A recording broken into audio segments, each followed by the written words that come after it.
Okay, today we're watching The MeatEater from 1979. Why? Well, it's something to do with its alternate title. When it was in production, it was known as The Phantom of the Bijoux.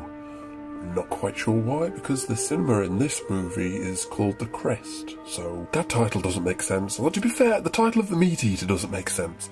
But we'll come to that later. I've said many times before that when you boil it down, Phantom of the Opera is just a story about a disfigured guy who lives in a scary building. So to me, it's largely irrelevant whether it takes place in an opera house, or whether they move the action to a cinema, or a bordello, or a zoo, or Alcoholics Anonymous meeting place. It doesn't really matter. As long as you've got disfigured guy, scary building, maybe you'll kidnap a girl, and that's fine with me. It doesn't have to stick closely to LaRue. I just want it to be entertaining. There's quite a lot you can do with a disfigured lunatic in a creepy cinema setup. For instance, just look at my Phantom of the Ritz review. That had an identical setup. This husband and wife team of idiots do up an old cinema, but there's a scary disfigured lunatic still living in there. But they totally squandered the premise. Popcorn did better, but still not exactly the best movie I've ever seen. This film predates them all. This was done in 1979 by director Derek Savage. Now there's a good name for a horror movie director. So let's see how good he is. The opening scenes are quite promising. Got scary atmosphere, quite good lighting, and creepy mood and music. Got this lurking guy curving over old footage of Jean Harlow. And then you had to spoil it movie, didn't you? I mean, I guess I should be glad that he's not putting rats down his pants in this version, but I mean, really. This was just a cheap shock and not particularly well done either. Look how fake it all looks. And is that meant to be our deformity? And what's the point of showing that in the first few seconds? Now all the tension is dissolved. So I guess this is supposed to be our Phantom. Oh goody. And you'd think with a title like The MeatEater that this would be about cannibalism and that eating this rat is just a prelude to the munchy horror that awaits us, but no, we never see the Phantom eat anything for the rest of the film. No rats, no humans, not even a freaking Oscar Mayer wiener, and we'll come on to those later. Take that crazy music.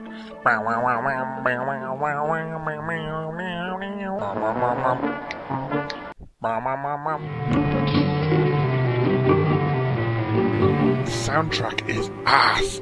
At first I thought it was just because I've got a bad DVD rip, but I've seen a few clips of this movie from all over the place from many different sources, and the sound is terrible on all of them.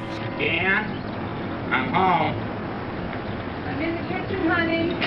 Come out here. This awful tin can hissy mono sound, so don't blame me for that. And the colours are all washed out and muted. It just looks really sleazy and horrible. It really does feel like a grindhouse film, only without the exploitative violence or sex that might have made it a bit more interesting. Now, we present to you our protagonists, ladies and gentlemen. I am beat. I didn't have a nice week, nice month, nice anything. I'm tired, Jan. I'm just really sick and tired of it. I just can't take selling shoes anymore. That's all there is to it. I can't even say he's the Ral character because he's not. You know, he's the man of the husband and wife, and he goes by the name of Mitford. Really? Mitford? The name of our hero is Mitford. Quick poll, everybody. Answer me in the comments. Have you ever met anyone called Mitford? Do you know any parents who were bold enough to call their child Mitford? Anyone? Raise your hands? No? And do you know why? Because it's a freaking stupid name! I mean, Mitford. To rhyme with 49-year-old dweeb, who's probably a virgin even though he's married to this girl. Surprisingly enough, Mitford has a doting, beloved wife. She's like something out of the Stepford Wives. She constantly lives in the kitchen and loves nothing better than massaging Mitford or making him a nice roast. She's so supporting and loving and one-dimensional. I just find her really creepy. Maybe it's because every single woman I've ever met has struggled against me and tries to run away because I have a scary monster face. But I don't think women are really like this in the real world. I'm going to run a movie theater. Theater? You, the kids, and me, we can work together. And even if I fall flat on my face, at least I'll know I've tried. Look at his weird nose. I'd say he's fallen on his face quite a few times in his life. I mean, look at it. You could rest your dinner plates on that. You know, All the actors in this are pretty awful, but just can't understand why they cast this guy as the main character, the one with the most of the dialogue in the whole film. I mean, this guy makes Tommy Wiseau look like a good actor. Since the Crest is the only theater in town, I don't understand why the former owner couldn't make it go. Pornography. Pornography. What the hell was that? Pornography? Why did they zoom in on the mouth like that? So apparently everyone in the town hates pornography. Pornography. Pornography. Which is why the Bijoux went out of business. So Mitford's master plan is to play nothing but wholesome entertainment like hippo porn. Yay! No. We're getting ahead of ourselves. We'll come back to that later, unfortunately. You know, there's a terrible smell down here someplace, Yeah. and I can't seem to locate it. Can you smell? It's probably Mitford's acting that's stinking up the place. Yuck. Hey honey, I found Julian Sands' ex-lover. Hey, baby. How'd you like to make love between the jujubes and the malted milk balls? Rat corpse-related foreplay. Why wasn't that in 50 Shades of Grey? I'll go. You take care of getting the candy counter finished. By that time, the guy will get here with the hot dog. Now, notice this reference here to hot dogs. This is the first of approximately 5,782 meat-related, and particularly hot dog-related references in this movie.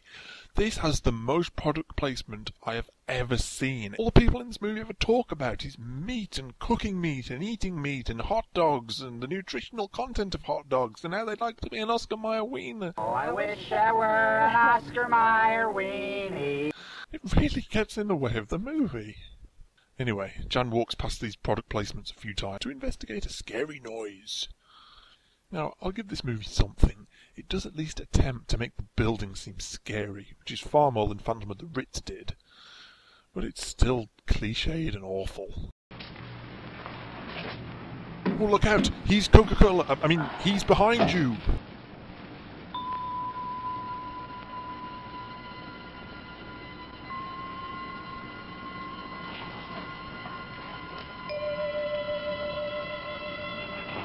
I live across the street.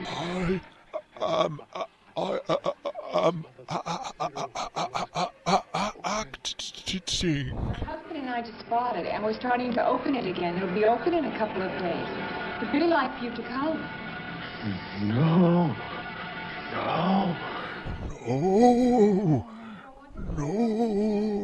I mean, what in the name of Frankenstein's stitched up butt crack was that piece of acting meant to be? Hey, creepy weirdo, is the rest of this film any good?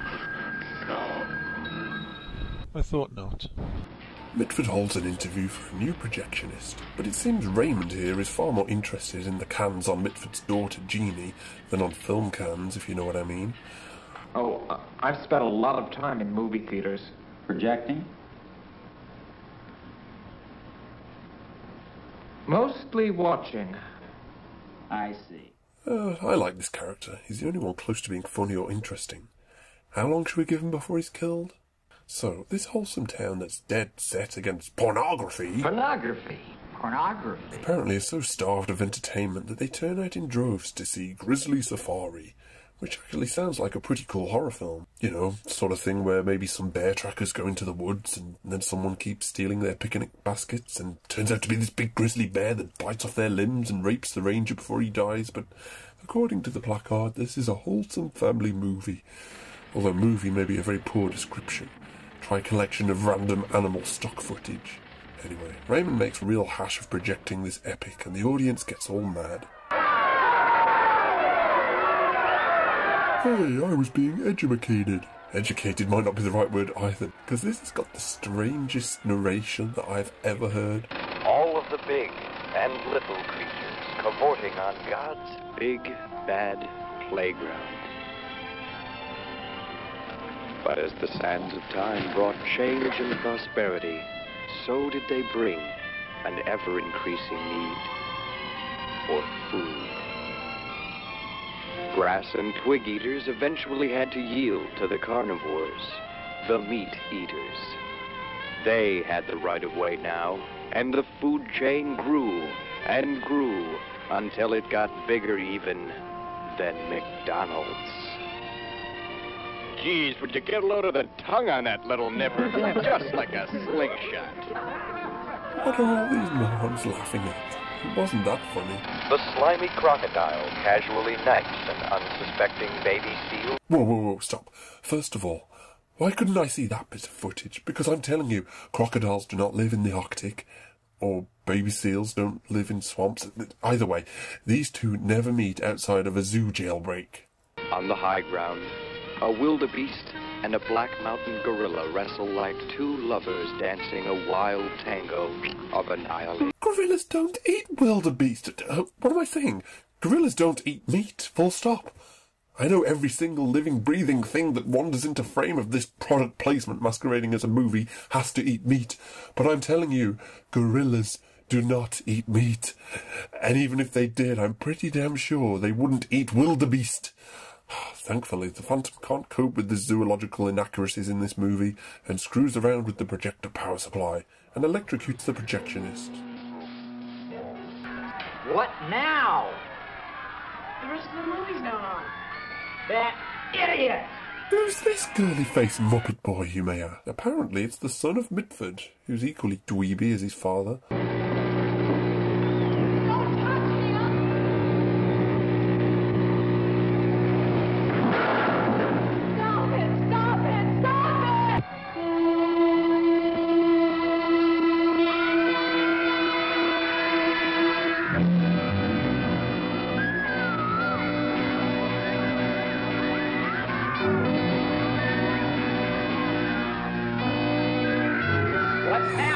With the close-ups on the mouths again.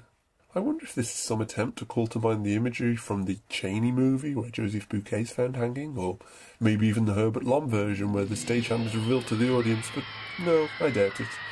Probably another coincidence. So now these terrible crimes are investigated by Inspector Wombat. Yeah, just go with it. So they find Norman Bates' dad hanging up. Hey, that suit's in surprisingly good condition. Shame about his skin. No wonder you couldn't smell it, Webster. Now, one has to wonder how, during Mitford's spring cleaning of his new cinema, how he neglected to check the room behind the screen and its nasty, mysterious, odour corpsey stench. Again, with the constant meat eating, even when dealing with this nasty old wrinkled cadaver, he's still chomping away on meat. Not much meat left on him for French. If there was, she'd probably eat that as well. Easy, Mulligan. That's a human being. I don't know why, but I find that line hysterical. Meat! Meat! Meat! So Jan does some dishes and sees that creepy guy again, the one who goes, no, no. So she decides to do a bit of breaking and entering into this guy's old dirty house that's filled with dirty, flea-bitten cats. I don't like cats. They scratch and their feces smell of dirty cat. Now, throughout the house, there's various photos of some guy who used to be a magician. Now, this could be interesting. As we know, Eric of the novel loved his magic tricks. So maybe this phantom could use his powers of illusion and magic as a weapon, but no, this whole magic subplot is never spoken of ever again. So what was the point?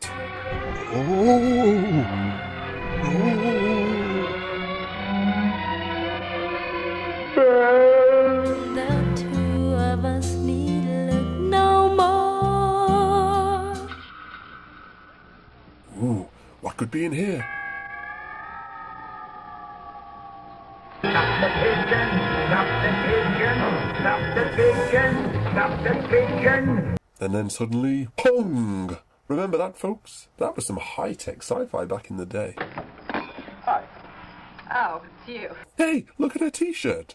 That's the Phantom of the Paradise t-shirt. A Phantom movie reference within a Phantom movie rip-off. That creates a vortex of phantominess that is the closest this movie ever comes to being a joyful experience. Lovely daughter.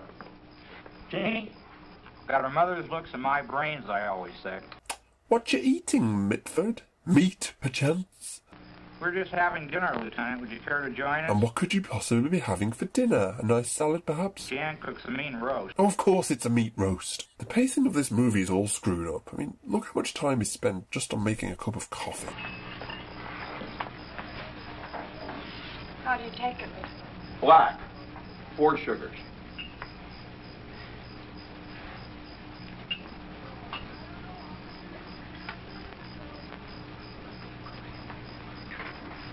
They really pad this one out. Couldn't we have some phantom-y stuff going on instead of watching idiots eat meat and drink coffee? Director of photography. I know this fat slob probably needs a wide-angle lens, but come on, I can't see squat in this scene. Anyway, now we get some backstory of our phantom. What about his brother Ben? Ben? He was a projectionist over at the Crest Theater when I was a kid. Then when I was over killing Red Chinese in Korea, the theater caught fire, taking Ben with it. Burned him to bacon. Meat! See, I don't know if you noticed, Webster, but in the old days, they didn't have this fireproof film like they got today. Everything was printed on nitrate. Flammable as a son of a bitch. He was up in the old projection booth, probably lit a cigarette. Poof! Nothing but charred meat. Meat! So, after that bit of plot, what's next? Oh, of course, meat! I was tempted to keep a running total of all the meat references, but life's too short, man. I think we've established that as the Phantom never eats any meat, save for that rat, the meat eater of this title is obviously freaking Mitford. There's never a frame in this film where he isn't sticking some kind of dead animal in his gob hole. Come on, does it really matter if she gets enough vegetables and lean red meat in her school diet? Yes, it does. Oh, This scene brought to you by sausages. good sausage. What is it? Jimmy Dean. Really? Isn't he a singer or a comedian or something? He also sells meat. Well, it's not bad. I want you out here at 8:30. Ugh! What the hell is that creature?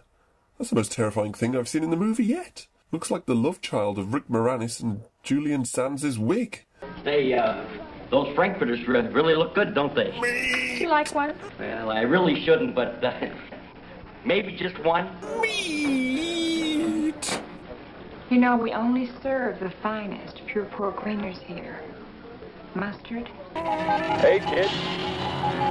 Time to strap on the feed bag and chow down. Oh, and we actually have some horror in this horror film, as Wig Moranis gets killed and Rhino's hump.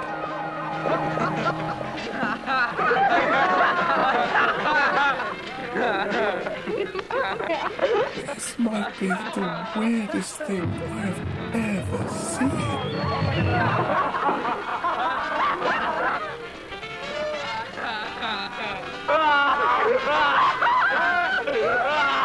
What the hell was that?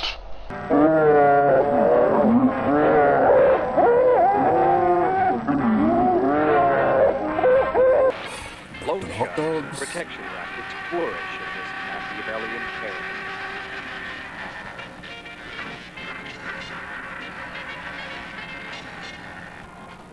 And yet, Mom, we're out of cups. bird is So go and get some more. likely to carry I want to go on my date. Get the cups first, Jeannie, and then you can leave. Jeannie grumbles about having to work when she could be on a date and goes exploring, right into the path of the Phantom. So here we are, a good hour into this abysmal nightmare, and finally we get to the phantomy parts.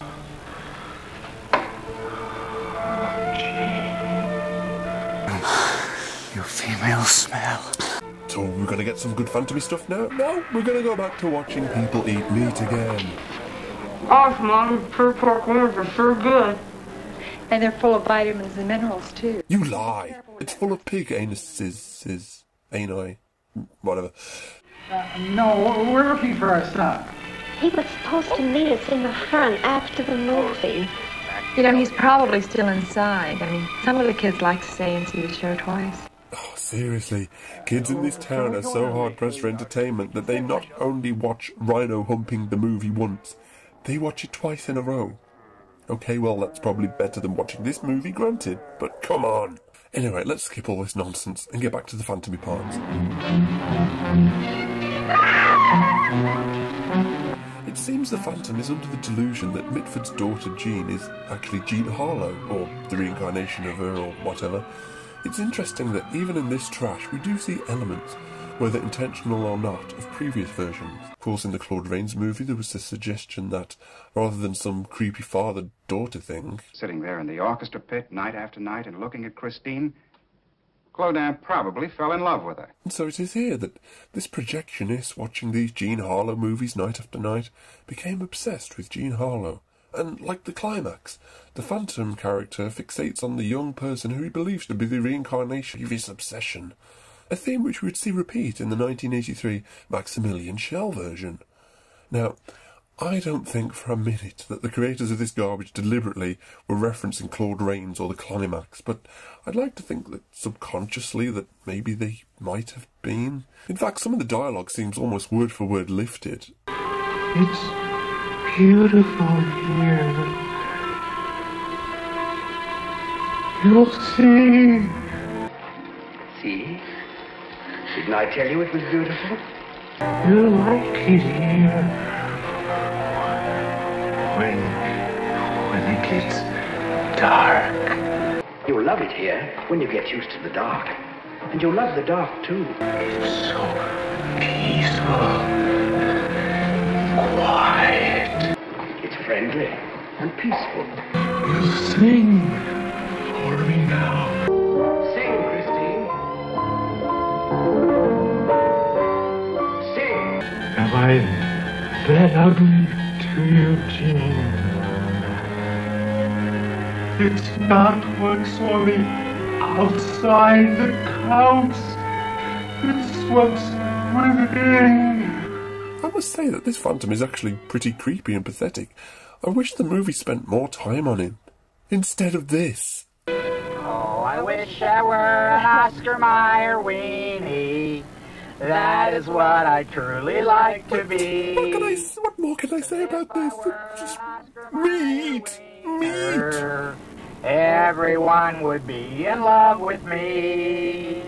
Oh, I wish I were an Oscar Mayer wiener. So, Jan somehow realises her daughter is still at the movie theater. Dodgeville Police Department. Oh my God.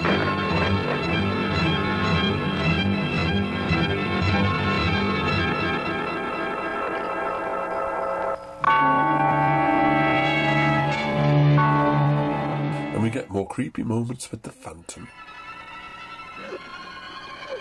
I'm giving it back. Everyone took it away.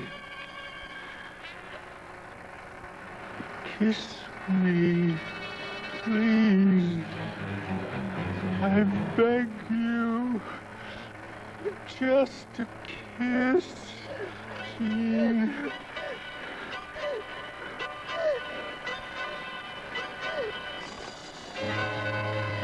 I love you.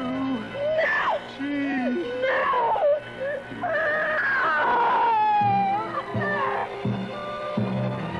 I'll just awkwardly climb over some chairs rather than chase these two. It does take some of the tension out of the scene when it's an elderly man shuffling at 1 mile a year. Oh no, it's the no man again. So they awkwardly stumble around, going upstairs and then downstairs and through a door that isn't attached to any kind of wall. Like the hell. So rather than run away, they just sort of hang around by the door and get grabbed.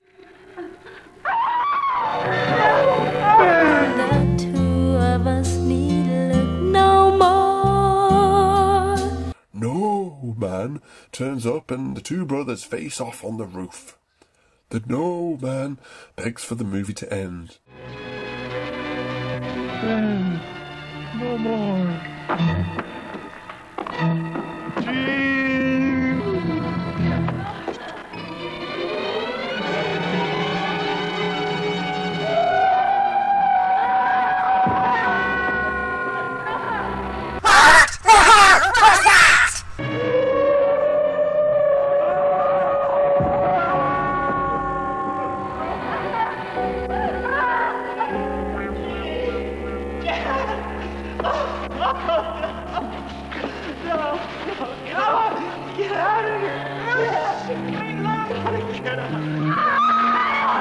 What the flying ferrets was that?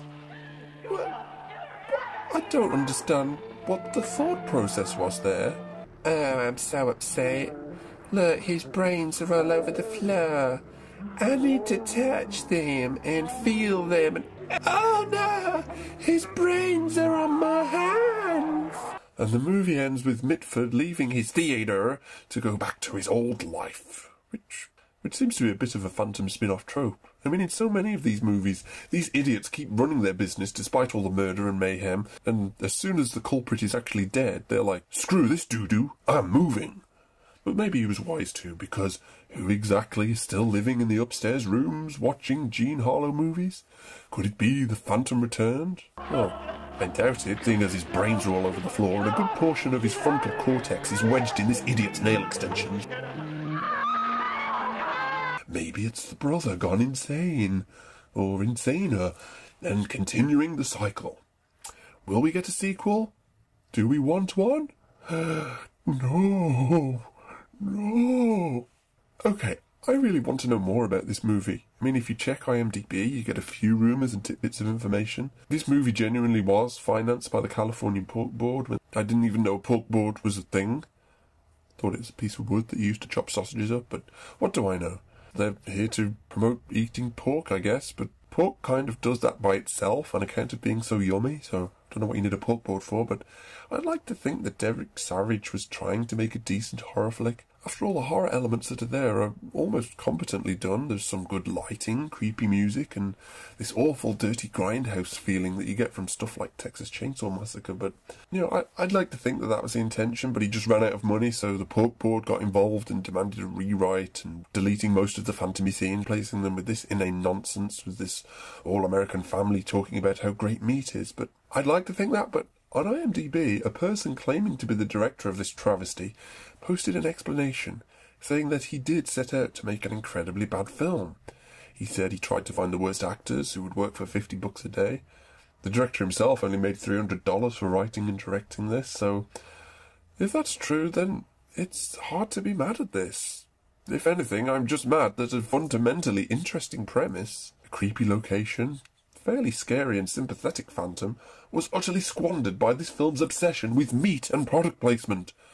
Okay, I suppose if they didn't get the funds from the meat advertising, this film would have never been completed, but in the grand scheme of things, would that have been such a loss? I think not. Anyway, this movie has left a bad taste in my mouth, so I'm going to go to McDonald's and get a big tasty with bacon, wash it down with a pork smoothie, and then break into a nearby farm and lick the cows. Bye for now.